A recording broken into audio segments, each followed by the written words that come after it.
Morning everyone, it's Carol Hanson, personal stylist, Want Her Outfit, inspiring women who have a wardrobe full of clothes but nothing to wear. Today I want to talk to you a bit more about colour and how colour can have such a major effect on the way that you look and feel. So last week I went to a networking meeting and the first thing somebody said when I walked in the door was, "Wow, you look amazing. Have you been away for a few days?" I wish. Truth was that I hadn't slept very well. I'd been out for a very wet and windy dog walk before I'd come to the left for the networking meeting. I'd rushed around to get ready before I left for the networking meeting, and I'd had one of those "what am I going to wear" moments. Yes, even stylists get those too sometimes. And I'd slung on a pair of black jeans, a black top, a pewter grey jacket and a pair of burgundy boots. Given that black isn't in my colour palette, that could have been a recipe for disaster. So instead I decided to rescue it, and I rescued it with an orchid coloured scarf and a big bold necklace as well. And that worked, and that got me the compliments.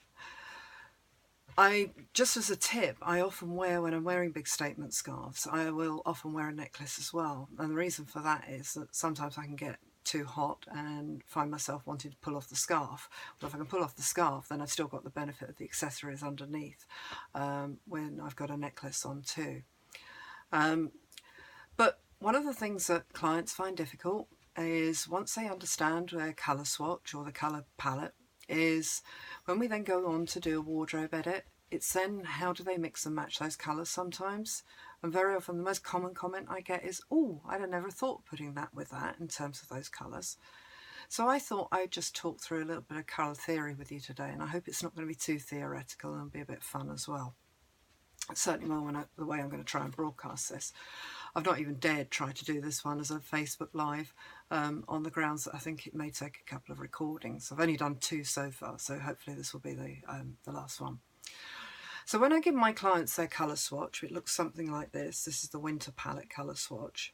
You can see that the way that the swatches are arranged, they're in different colour combinations. And those are to give you outfit inspiration as to what colours will work well together. But what's the theory behind that, and how do you move outside those boundaries? So to do that, you need to understand a little bit about colour, and that's what I'm going to talk through today. This is what's called, I'll hold it the right way up, the colour wheel. And it's organised in a certain way that you've got the primary colours of blue. Up the top there you've got yellow, and then you've got red down here. And then the next colours are the secondary colours, which are green, orange and violet. And those are made by mixing 2 primary colours. So green is obviously blue and yellow, orange is obviously yellow and red, and the violet is red and blue. And then in between that you've got the tertiary colours, and the tertiary colours are made by mixing 1 secondary colour with 1 primary colour, hence you get blue, violet, and so on and so forth round the wheel. Well, that's all very well, you may well say, but what does that all mean? Well, we'll come on to that in just a second. So the next thing you need to do is to see the effect of different colour mixes has on the shade and the tone. Sorry, I'm just going to turn this back for 1 second and then turn it back so you can see it. So under the yellow arrow here, this says you're adding yellow. And so if you then go and turn that colour wheel, you can see what the effect is of adding yellow to those outer colours. And then you've got another one for red, and you've got another one for blue. We'll get there in a minute with the primary colours. And then you've also got, in the middle of the wheel, you've got the effect of adding white. So what happens when you add white to this colour? You get that colour, and so on and so forth. And then the inner one here is what happens when you add black. You can see the different colours that you're creating. So this builds up to the main colours. And as I said, that's all very useful, but how do you then know what colours to combine with what? This is when the other side of the colour wheel is useful.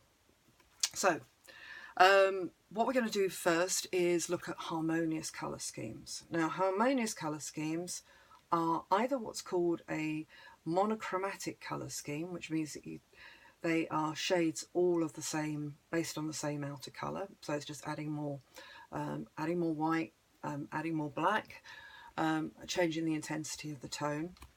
So it's the tint, tone and shade. And then you've got the next harmonious colour scheme, which is the, and I can always struggle to say, is analogous, A-N-A-L-O-G-O-U-S, and I'll leave you to work that one out for yourselves, I'm sorry. Where you've got, on here, you've got adjacent to each other, so you've got to use at least 2, but no more than 5. Again, colour schemes that you can put together. So you can see, for example, on the inner wheel here, the inner circle, how well do those colours all work together? Brilliantly, don't they? I would suggest that you stick to the same shade, tint and tone while you're doing this. Excuse me, I've got a really annoying spaniel puppy trying to get on my chair at the moment. And then you've got the complementary colours, which is the next one on here. And this is, the colours are directly opposite each other on the colour wheel. But let's do it where the arrow's pointing. So you've got the violet colours here, and how well do they work with those yellow colours? They, particularly, again, look at that inner colour, how brilliantly does that work with that? But we wouldn't have necessarily thought to pair those with those. And then finally, you've got the slightly more complicated one. So you've got the split complementary. So if you take that violet colour, you can pair it with this, and you can pair it with that. So you've got the greeny colours, the browny colours, and that violet colour. Again, look absolutely gorgeous together. You can simply move the wheel around so that you can see what the split complementary colours are based on the colour up the top here. And then you've got the, what do they call that one? The triad colour, which is the ones that are wider, the wider triangle here that you can see that's underneath that top triangle. So you might try pairing that one with that one and that one. Again, beautiful colour scheme, but not necessarily one that you would think of putting together. And then you've got the tetrad schemes, which are the 4 colours, based on that one, and also based on the slightly squarer one too. That gives you an idea of how to put colours together. Now, you can go out and buy yourself something like this, and that will be useful, or you can go and get an app on your phone. Unfortunately, I'm recording on my phone, so I can't show you the app, but I will put the links to the apps in the comments section when I post this up. And they will help you do something similar in terms of seeing the types of colours that work together. They're not quite as detailed as this, but it will give you some inspiration, I'm sure. Anyway, I hope that was useful, and I'd love to think that you might post me some comments to share with me what colours you love to wear best together. All right, take care, have a lovely Easter, take care, and bye for now.